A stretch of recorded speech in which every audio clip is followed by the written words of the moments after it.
ನಮಸ್ಕಾರ ಗುರು, ಎಲ್ಲರೂ ಹೆಂಗಿದ್ದೀರಾ? ಎಲ್ಲರಿಗೂ welcome back to Bangalore travelling series. ನಾನಿವತ್ತು ನಮ್ಮ ಬೆಂಗಳೂರಿಂದ ಎಕ್ಸಾಕ್ಟ್ಲಿ 35 ಕಿಲೋಮೀಟರ್ ದೂರದಲ್ಲಿರೋ ಕೆಂಪೇಗೌಡ ಇಂಟರ್ನ್ಯಾಷನಲ್ ಏರ್ಪೋರ್ಟ್ ಇರೋ ದೇವನಹಳ್ಳಿಲಿದ್ದೀನಿ. ಸೊ ಇಲ್ಲಿ ನಾನು ದೇವನಹಳ್ಳಿ ಹತ್ರ ದೇವನಹಳ್ಳಿ ಫೋರ್ಟ್ ಇದೆ, ಅದನ್ನ ಎಕ್ಸ್ಪ್ಲೋರ್ ಮಾಡೋದಕ್ಕೆ ಬಂದಿದ್ದೀನಿ. ಸೊ ನನಗೂ ಗೊತ್ತಿರಲಿಲ್ಲ ದೇವನಹಳ್ಳಿ ಫೋರ್ಟ್ ಇದೆ ಅಂತ. ಸೊ ನಾನು ರಿಸರ್ಚ್ ಮಾಡಿದಾಗ ಬ್ಯಾಂಗ್ಳೂರ್ ಟ್ರಾವೆಲಿಂಗ್ ಸೀರೀಸ್ಗೆ ಅವಾಗ ಸಿಕ್ಕಿದ್ದು. ಸೊ ಬನ್ನಿ ಹೋಗೋಣ, ದೇವನಹಳ್ಳಿ ಫೋರ್ಟ್ನ ಕಂಪ್ಲೀಟಾಗಿ ತೋರಿಸ್ತೀನಿ ಏನೇನಿದೆ ಅಂತ ಎಲ್ಲ ನಿಮ್ಗೆ ಇನ್ಫಾರ್ಮ್ ಮಾಡ್ತೀನಿ. ಅದ್ರದ್ದು ಹಿಸ್ಟ್ರಿ, ಎಷ್ಟು ವರ್ಷದಿಂದ ಇದೆ ದೇವನಹಳ್ಳಿ ಫೋರ್ಟ್ ಎಲ್ಲ ಎಕ್ಸ್ಪ್ಲೈನ್ ಮಾಡ್ತೀನಿ. So come on, let's start the video.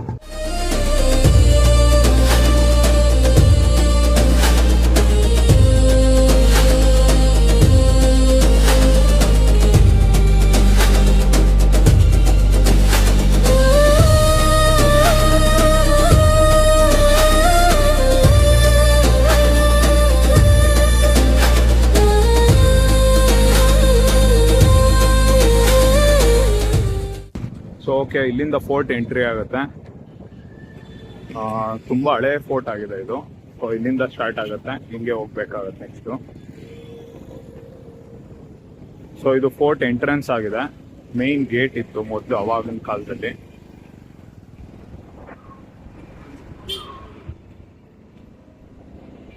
So ನೋಡಿ, ಇಲ್ಲೆಲ್ಲ ಲೈಕ್ ಫೋರ್ಟ್ ಗೇಟ್ ಇದಿದೆ. ಇಲ್ಲಿ ಗೇಟ್ ಫಿಕ್ಸ್ ಆಗ್ತಾ ಇದೆ ಇದು. ಸೊ ಈ ಕೋಟೆ ಎಂಟ್ರಿ ಕೊಟ್ಟು ಇದು ಒಳಗಡೆ ಪಾರ್ಟು. ಗೇಟಿಂದ ಎಂಟ್ರಿ ಆದಮೇಲೆ ಇಲ್ಲೊಂದು ದೇವಸ್ಥಾನ ಇದೆ. ಇದು ಫುಲ್ಲು ಸುತ್ತ ಕೋಟೆನೇ, ಫುಲ್ ಕೋಟೆ ಮೇಲೆಲ್ಲ ಹೋಗಿ ರೌಂಡ್ ಹೊಡಿಬೇಕೀಗ. ಹಾಗೆ ಇಲ್ಲ 2 ದೇವಸ್ಥಾನ ಕೂಡ ಇದೆ. ಸೊ ಈ ದೇವನಹಳ್ಳಿ ಫೋರ್ಟ್ ಬಂದು ಇದು ಆ್ಯಕ್ಚುಲಿ ಟಿಪ್ಪು ಸುಲ್ತಾನ್ ಅವರ ಜನ್ಮಸ್ಥಳ ಆಗಿದೆ. ಸೊ ಇಲ್ಲೋ ಇದು ಮೆಮೋರಿಯಲ್ ಕೂಡ ಇದೆ. ಸೊ ಅದನ್ನು ಕೂಡ ಹೋಗಿ ಎಕ್ಸ್ಪ್ಲೋರ್ ಮಾಡ್ತೀನಿ, ಅದನ್ನು ಕೂಡ ನಿಮಗೆ ತೋರಿಸ್ತೀನಿ. ಸೊ ಫಸ್ಟು ಕೋಟೆಗೆ ಎಂಟ್ರಿ ಕೊಡೋಣ. ಈ ಕಡೆ ಇದೆ ಅನ್ಸುತ್ತೆ ಎಂಟ್ರೆನ್ಸ್. ಸೊ ಓಕೆ, ಇಲ್ಲೇ ಒಂದು ಆಂಜನೇಯ ಸ್ವಾಮಿ ದೇವಸ್ಥಾನ ಇದೆ. ಇಲ್ಲಿಂದಾನೆ ಕೋಟೆ ಎಂಟ್ರಿ. ಹಿಂಗೆ ಹತ್ಕೊ ಹೋಗ್ಬೇಕಾಗತ್ತೆ ಮೇಲ್ಗಡೆ. ಕೋಟೆ ನಿರ್ಭಾವಿ ಆಂಜನೇಯ ಸ್ವಾಮಿ ಅಂತ. ದೇವನಹಳ್ಳಿ ಕೋಟೆಗೆ ಸ್ವಾಗತ. ಹಿಂಗೆ ಎಂಟ್ರಿ. ಸೊ ಈ ಜಾಗ ಬಂದ್ಬಿಟ್ಟು 1500ರಲ್ಲಿ ಮಲಬೈರೇಗೌಡ ಅನ್ನೋರು ಮಣ್ಣಿನ ಕೋಟೆಯಾಗಿ ಕಟ್ತಾರೆ ಇದನ್ನ. ಸೊ ಇದು ಮಣ್ಣಿನ ಕೋಟೆಯಾಗಿ ಕಟ್ಟಿದ್ಮೇಲೆ ನೆಕ್ಸ್ಟ್ ಬಂದು 1750ರಲ್ಲಿ ಕೃಷ್ಣ ರಾಜಯ್ಯ ಅನ್ನೋರು ಬಂದು ಅವ್ರು ಮೈಸೂರು ಕಿಂಗ್ಡಮ್ ಇಂದ ಅವ್ರು ಬಂದ್ಬಿಟ್ಟು ಇದನ್ನ ಆಕ್ಯುಪೈ ಮಾಡ್ಕೋತಾರೆ. ಸೊ ಅವ್ರು ಬಂದು ಇದನ್ನ ಫುಲ್ಲು ಜಗಳಾಡಿ ಆಕ್ಯುಪೈ ಮಾಡ್ಕೊಂಡ್ಮೇಲೆ ನೆಕ್ಸ್ಟ್ ಇದು ಬಂದ್ಬಿಟ್ಟು ಹೈದರಾಲಿ ಅವ್ರ ಕಂಟ್ರೋಲಲ್ಲಿ ಹೋಗುತ್ತೆ. ಸೊ ಅದಾದ್ಮೇಲೆ ಅವ್ರ ಮಗ ಟಿಪ್ಪು ಸುಲ್ತಾನ್ ಅವ್ರ ಕಂಟ್ರೋಲ್ಗೆ ಹೋಗುತ್ತೆ. ಸೊ 1750ರಲ್ಲಿ ಟಿಪ್ಪು ಸುಲ್ತಾನ್ ಅವ್ರು ಇಲ್ಲಿ ಹುಟ್ಟಿರೋದು. ಅದಾದಾಗ ಇವ್ರ ಕಂಟ್ರೋಲ್ ಬರುತ್ತೆ. ಸೊ ಅವ್ರ ಕಂಟ್ರೋಲ್ ಬಂದ್ಮೇಲೆ ಇದು ಮಣ್ಣಿನ ಕೋಟೆನ ಬಂದ್ಬಿಟ್ಟು ನೆಕ್ಸ್ಟ್ ಇವರು ಸ್ವಲ್ಪ ಕಲ್ಲೆಲ್ಲ ಹಾಕ್ಬಿಟ್ಟು ಆಲ್ಟ್ರೇಷನ್ ಮಾಡಿ ಕಲ್ಲಿನ ಕೋಟೆಯಾಗಿ ನೀಟಾಗಿ ಸ್ವಲ್ಪ ಕಟ್ತಾರೆ. ಚೆನ್ನಾಗಿದೆ ಜಾಗ.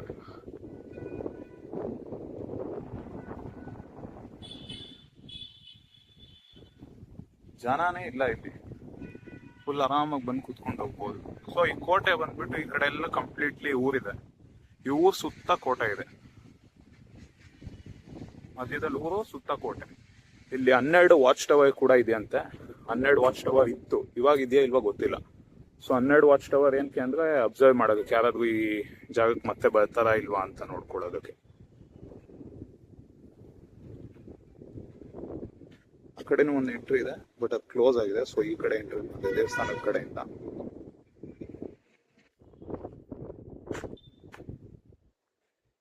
ನೋಡಕ್ಕಿದೆ ವಾಚ್ ಟವರ್ ತರ ಕಾಣಿಸ್ತಿದೆ, ಇದೆ ಅನ್ಸುತ್ತೆ ನೋಡಿ. ಇಲ್ಲಿಂದ ನಿಂತ್ಕೊಂಡ್ರೆ ವ್ಯೂ ಕಾಣುತ್ತೆ. ವಾಚ್ ಟವರ್ ಅಂದ್ರೆ ಉದ್ದ ಇರುತ್ತೆ. ಓಹೋ ಫಾಸ್ಟ್ ಆಗಿ ಹೋಗ್ತಾ ಇತ್ತು, ಒಳಗೆ ಬಲ್ಲಿ ತರ ಇದೆ.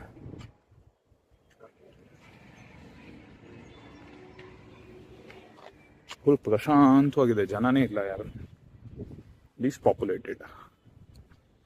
ಸೊ ಇಲ್ಲಿ ಪಕ್ಕದಲ್ಲಿ ದೇವನಹಳ್ಳಿ ಕೆರೆ ಕೂಡ ಇದೆ. ಬೋಟಿಂಗ್ ಎಲ್ಲ ಮಾಡ್ತಾ ಇದ್ದಾರೆ, ಬೋಟಿಂಗ್ ಎಲ್ಲ ಇದೆ ದೇವನಹಳ್ಳಿ ಕೆರೆ ಹತ್ರ.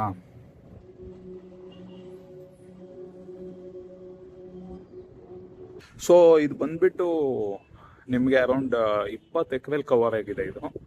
ಸೊ ಕಂಪ್ಲೀಟ್ಲಿ ಆ ಕಡೆ ಇರೋ ಜಾಗ ಎಲ್ಲ ಸೇರಿಸಿ, ಅಂದರೆ ನಿಮಗೆ ಊರೆಲ್ಲ ಬರುತ್ತಲ್ಲ ಆ ಊರು ಅವೆಲ್ಲ ಸೇರಿಸಿ 20 ಎಕರೆಲಿ ಕವರ್ ಆಗಿದೆ.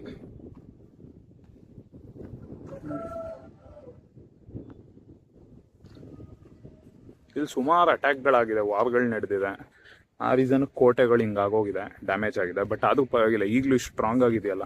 ನನಗೆ ಗೊತ್ತೇ ಇರಲಿಲ್ಲ ಇಲ್ಲೂ ದೇವನಹಳ್ಳಿಲೂ ಈ ಥರ ಎಲ್ಲ ಕೋಟೆ ಇದೆ ಅಂತ. ಅದು ವಿಜಯನಗರ ಸಾಮ್ರಾಜ್ಯದ ಕಡೆಯಿಂದ, ವಿಜಯನಗರ ಸಾಮ್ರಾಜ್ಯ ಇದ್ದಾಗಿಂದ ಇರೋ ಕೋಟೆ ಇದು.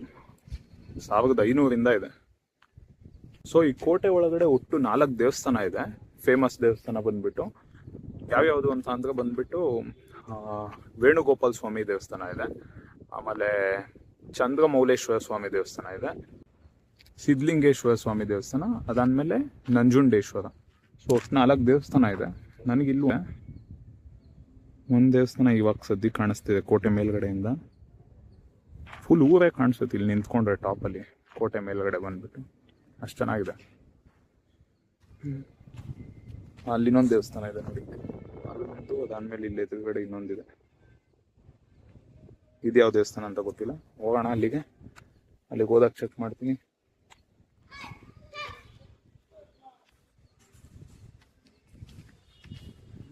ಇಷ್ಟು ವರ್ಷ ಆದ್ರೂ ಈ ಕೋಟೆ ಚೆನ್ನಾಗಿ ಮೇಂಟೈನ್ ಮಾಡಿದ್ದಾರೆ, ಅದು ಖುಷಿ ಆಗುತ್ತೆ. ಈಗಲೂ ಚೆನ್ನಾಗಿದೆ, ಇಷ್ಟು ವರ್ಷ ಆಗಿದೆ. 1500, ಸುಮಾರು 500 ವರ್ಷ ಆಗಿದೆ, 550 ವರ್ಷ ಆದ್ರೂ ಎಷ್ಟು ಚೆನ್ನಾಗಿ ಮೇಂಟೈನ್ ಮಾಡ್ಕೊ ಹೋಗಿದ್ದಾರೆ ಇಲ್ಲಿ ಈ ಕೋಟೆನ.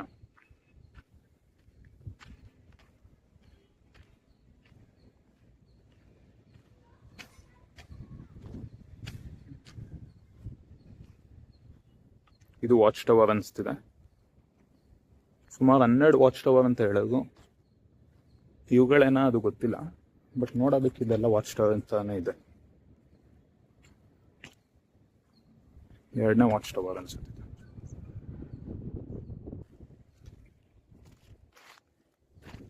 ಫುಲ್ ಕಸ ಹಾಕಿ ಹೋಗ್ಬಿಟ್ಟಿದ್ದಾರೆ. ಅಲ್ಲೇ ಡಸ್ಟ್ಬಿನ್ ಇದೆ, ಡಸ್ಟ್ಬಿನ್ ಒಳಗೆ ಕಸ ಹಾಕಿಲ್ಲ, ಇಲ್ಲಿ ತುಂಬಿಸ್ಬಿಟ್ಟಿದ್ದಾರೆ. ಸೊ ನಾವು ಮೇಯ್ನ್ ಈಗಲೂ ಚೆನ್ನಾಗಿ ಉಳಿಸ್ಕೋಬೇಕು, ಅದನ್ನ ಗಲೀಜ್ ಮಾಡಿದೆ ಅಂದ್ರೆ ಮೇಯ್ನು ಕಸ ಹಾಕ್ಬೋದು ಅಷ್ಟೇ. 2 ಡಸ್ಟ್ಬಿನ್ ಕೊಟ್ಟಿರ್ತಾರೆ, ಅಲ್ಲಿ ಕಸ ಹಾಕ್ಬಿಟ್ಟು ಹೋದ್ರೆ ಜಾಗ ತುಂಬಾ ಚೆನ್ನಾಗಿದೆ. ಎಲ್ಲ ಕಡೆ ಡಸ್ಟ್ಬಿನ್ ಇದೆ, ಇಲ್ಲೂ ಡಸ್ಟ್ಬಿನ್ ಇದೆ, ಆದ್ರೂ ಅಲ್ಲಿ ಅಷ್ಟು ಕಸ ತುಂಬಿ ಹೋಗಿದ್ದಾರೆ. ನಾನು ಬಿಸಿಲಿದೆ ಅಂತ ಅಂದ್ಬಿಟ್ಟು ಜಾಕೆಟ್ ತೆಗ್ದೆ, ಬಟ್ ಇಲ್ಲಿ ನೋಡಿದ್ರೆ ಸಖತ್ ಚಳಿ ಇದೆ. ಮೇಲ್ಗಡೆ ಬೇರೆ ಇದ್ದೀನಿ, ಕೋಟೆ ಮೇಲ್ಗಡೆ ಗಾಳಿ ತುಂಬಾ ಚೆನ್ನಾಗಿ ಬೀಳ್ತಿದೆ, ಅದಕ್ಕೆ ಜಾಕೆಟ್ ಹಾಕೊಂಡೆ ಓಡಾಡ್ತಾ ಇದ್ದೀನಿ.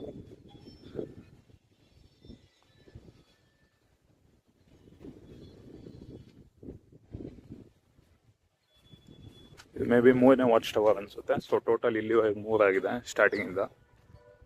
ಇದೇ ವಾಚ್ ಟವರ್ ಆಕ್ಚುಲಿ. ಸೊ ಇದು 4ನೇ ವಾಚ್ ಟವರ್ ಆಯ್ತು. ಸೊ ಈ ಕೋಟೆನ ಫಸ್ಟ್ ಮಲಬೈರೇಗೌಡ ಅನ್ನೋರು ಕಟ್ಟಿದಾಗ 1500ರಲ್ಲಿ ಆಯಿಲ್ ಕಂಟ್ರೋಲ್ ಅಲ್ಲೇ ಇತ್ತು, ಮಣ್ಣನ್ ಕೋಟೆ ಆಗಿ ಆಯಿಲ್ ಕಂಟ್ರೋಲ್ ಅಲ್ಲೇ ಇತ್ತು. ನೆಕ್ಸ್ಟ್ ಬಂದ್ಬಿಟ್ಟು 1750 ನಂಜರಾಜಯ್ಯ ಅನ್ನೋರು ಮೈಸೂರ ಕಿಂಗ್ಡಮ್ ಇಂದ ಬಂದು ಇಲ್ಲಿ ಅಟ್ಯಾಕ್ ಮಾಡ್ತಾರೆ. ಸೊ ಅವ್ರು ಅಟ್ಯಾಕ್ ಮಾಡಿಬಿಟ್ಟು ಆಯಿಲ್ ಕಂಟ್ರೋಲ್ಗೆ ತಗೋತಾರೆ. ಆಯಿಲ್ ಕಂಟ್ರೋಲ್ಗೆ ತೊಗೊಂಡ್ಮೇಲೆ ಏನಾಗುತ್ತೆ ಅಂದರೆ ತುಂಬ ಸತಿ ಮರಾಠೀಸ್ ಬಂದು ಅಟ್ಯಾಕ್ ಮಾಡ್ತಾರೆ. ಸೊ ಆಯಿಲ್ ಬಂದ್ಬಿಟ್ಟು ಎಲ್ಲ ಸತಿ ಅಟ್ಯಾಕ್ ಮಾಡಿದ್ರು ನೆಕ್ಸ್ಟು ಆಯಿಲ್ ಸೋಲ್ತಾನೆ ಹೋಗ್ತಾರೆ. ಸೊ ಅವ್ರು ಎಷ್ಟೇ ಸತಿ ಅಟ್ಯಾಕ್ ಮಾಡಿದ್ರು ಅದನ್ನ ಮತ್ತೆ ಆಕ್ಯುಪೈ ಮಾಡ್ಕೋತಾ ಇರ್ತಾರೆ. ಸೊ ಮರಾಠೀಸು ಕೂಡ ಸ್ವಲ್ಪ ವರ್ಷ ಇಲ್ಲಿ ಆಳ್ವಿಕೆ ನಡೆಸ್ತಾರೆ. ಸೊ ಅವ್ರು ಆಳ್ವಿಕೆ ನಡೆಸಿ ನೆಕ್ಸ್ಟು ಅವ್ರಿಗೆ ಯುದ್ಧದ ಏನೇನು ಎಕ್ವಿಪ್ಮೆಂಟ್ಸ್ ಬೇಕು ಎಲ್ಲ ಐಟಮ್ಸ್ನು ಇಲ್ಲಿ ಸ್ಟೋರ್ ಮಾಡೋದಕ್ಕೆ ಕೂಡ ಯೂಸ್ ಮಾಡ್ಕೊಂಡಿದ್ರು. ಸೊ ಅದಾದಮೇಲೆ ಮತ್ತೆ ಬಂದುಬಿಟ್ಟು ಹೈದರಾಲಿ ಅವ್ರು ಅಟ್ಯಾಕ್ ಮಾಡಿಬಿಟ್ಟು ಆಯಿಲ್ ಕಂಟ್ರೋಲ್ಗೆ ತೊಗೋತಾರೆ. ಸೊ ಅದಾದಮೇಲೆ ಹೈದರಾಲಿಯಿಂದ ನೆಕ್ಸ್ಟು ಮಗ ಟಿಪ್ಪು ಸುಲ್ತಾನ್ ಆಯಿಲ್ ಕಂಟ್ರೋಲ್ಗೆ ಹೋಗುತ್ತೆ. ಸೊ ಈ ಜಾಗ ಬಂದುಬಿಟ್ಟು ಯುದ್ಧ ಅನ್ನೋದನ್ನ ನೋಡ್ತಾನೆ ಇದೆ. ಯುದ್ಧ ಅನ್ನೋದು ಕಂಟಿನ್ಯೂಸ್ ಆಗಿ ನಡೀತಾನೆ ಇತ್ತು ಅಲ್ಲಿ ತನಕ. ಅದಾದಮೇಲೆ ಟಿಪ್ಪು ಸುಲ್ತಾನ್ ಆಯಿಲ್ ಕಂಟ್ರೋಲಿಗೆ ಬಂದಮೇಲೆ ಅದು ಕಲ್ಲಿನ ಕೋಟೆ ಆಗಿಬಿಟ್ಟು ಆಯಿಲ್ ಕಂಟ್ರೋಲಲ್ಲೇ ಇತ್ತು. ಆಯಿಲ್ ಕಂಟ್ರೋಲಲ್ಲೇ ಸ್ವಲ್ಪ ವರ್ಷ ಇತ್ತು. ನೆಕ್ಸ್ಟ್ ಬ್ರಿಟಿಷ್ ಅವ್ರು ಅಟ್ಯಾಕ್ ಮಾಡೋ ತನಕ.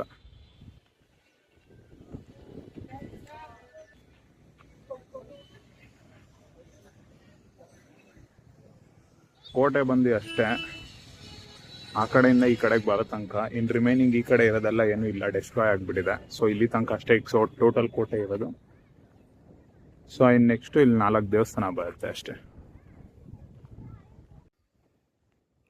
ಸೊ ಇದು ಒಂದು ಹಿಸ್ಟಾರಿಕ್ ಪ್ಲೇಸ್ ಆಗಿದೆ. ಸೊ ನೀವು ಇನ್ ಕೇಸ್ ಏನಾದರೂ ವೀಕೆಂಡಲ್ಲಿ ಲೈಕ್ ಹಿಸ್ಟ್ರಿ ತಿಳ್ಕೊಳಕ್ಕೆ ಇಷ್ಟ ಇದ್ರೆ ಈ ಜಾಗಕ್ಕೆ ಬರ್ಬೋದು. ಬಂದುಬಿಟ್ಟು ಸೊ ನೀವು ಏನಾದರೂ ಟೈಮ್ ಸ್ಪೆಂಡ್ ಮಾಡ್ಬೇಕಂತ ಅಂದರೆ ಆರಾಮಾಗಿ ಬಂದು ಇಲ್ಲಿ ಟೈಮ್ ಸ್ಪೆಂಡ್ ಮಾಡ್ಕೋಬೋದು. ಜನ ಇರಲ್ಲ, ಫುಲ್ ಖಾಲಿ ಇದೆ.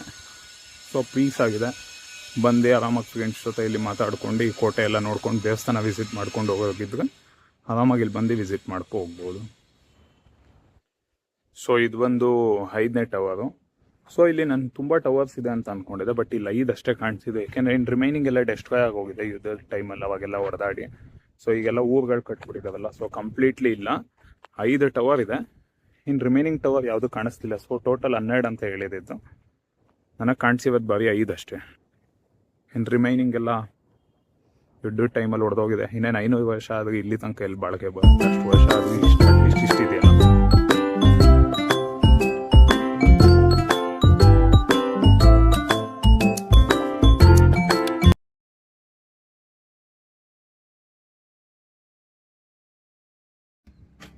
ಸೊ ಆ ಕಡೆನೂ ಎಂಟ್ರಿ ಇದೆ, ಅಲ್ಲೆಲ್ಲ ಕಂಪ್ಲೀಟ್ಲಿ ಕ್ಲೋಸ್ ಮಾಡಿಬಿಟ್ಟಿದ್ದಾರೆ. ಈ ಕಡೆ ಅಷ್ಟೇ ಒಂದು ಜಾಗ, ಅದು ಈ ಕೋಟೆ ಸ್ವಲ್ಪ ನೋಡೋದಕ್ಕೆ 4 ವಾಚ್ ಟವರ್ ಅಷ್ಟು ಸಿಗುತ್ತೆ ಅಷ್ಟೇ. ಇನ್ನು ರಿಮೈನಿಂಗ್ ಆ ಕಡೆ ಕ್ಲೋಸ್ ಮಾಡಿದ್ದಾರೆ. ಆ ಕಡೆನೂ ಒಳ್ಳೆ ವ್ಯೂ ಇರ್ತಿತ್ತು ಹೋಗಿದ್ರೆ. ಸೊ ವಾಪಸ್ಸು ಬಂದಿದ್ದ ದಾರಿಲೇ ಎಕ್ಸಿಟ್ ಆಗ್ತಾ ಇದ್ದೀನಿ. ನನ್ನ ಗಾಡಿ ಇಲ್ಲೇ ಪಾರ್ಕ್ ಮಾಡಿದ್ದೆ ಅದೇ ರೀಸನ್ಗೆ. ಒಂದು ವೇಣುಗೋಪಾಲ ಸ್ವಾಮಿ ದೇವಸ್ಥಾನ.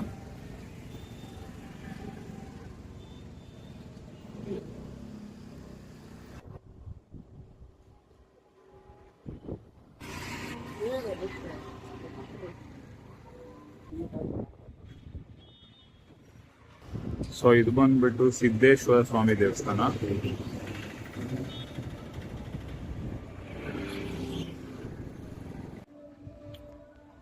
ನೋಡಿ ಇಲ್ಲಿ 3 ದೇವಸ್ಥಾನ ಇದ್ದಾರೆ. ಈ ಕಡೆ ಬಂದು ಮಾರಮ್ಮ ದೇವಸ್ಥಾನ, ಈ ಕಡೆ ಬಂದು ಸಿದ್ದೇಶ್ವರ ದೇವಸ್ಥಾನ, ಸ್ಟ್ರೀಟ್ ಹೋದ್ರೆ ವೇಣುಗೋಪಾಲ ಸ್ವಾಮಿ ದೇವಸ್ಥಾನ.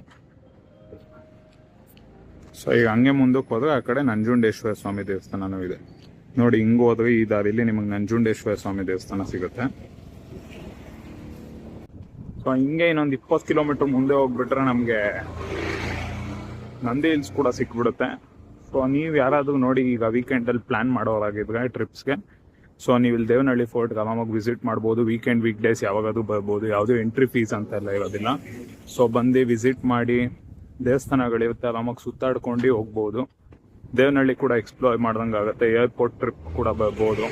ಸೊ ಏರ್ಪೋರ್ಟ್ ಟೂರ್ ಮಾಡ್ಕೊಂಡು ದೇವನಹಳ್ಳಿ ನೋಡ್ಕೊಂಡು ಹೋಗೋರಾಗಿದ್ರೆ ನೀವು ಆರಾಮಾಗಿ ಬಂದು ವಿಸಿಟ್ ಮಾಡ್ಬೋದು. ಸೊ ಇದಾಗಿತ್ತು ನಮ್ಮ ದೇವನಹಳ್ಳಿ ಫೋರ್ಟ್ ವಿಡಿಯೋ. ಸೊ ಮುಂದಿನ ವಿಡಿಯೋದಲ್ಲಿ ಸಿಗ್ತೀನಿ. ಈ ವಿಡಿಯೋ ಏನಾದರೂ ನಿಮ್ಗೆ ಇಷ್ಟ ಆಗಿದ್ರೆ ಲೈಕ್ ಮಾಡಿ, ಸಬ್ಸ್ಕ್ರೈಬ್ ಮಾಡಿ, ಹಾಗೆ ವಿಡಿಯೋ ಶೇರ್ ಮಾಡಿ. ಸೊ ಮತ್ತೆ ಮುಂದಿನ ವಿಡಿಯೋದಲ್ಲಿ ಸಿಗ್ತೀನಿ ಯಾವುದಾದ್ರೂ ಒಂದು ಡಿಫ್ರೆಂಟ್ ಲೊಕೇಶನ್ಗೆ. ಸೊ ಅಲ್ಲಿ ತನಕ ಟಾಟಾ, ಬಾಯ್ ಬಾಯ್.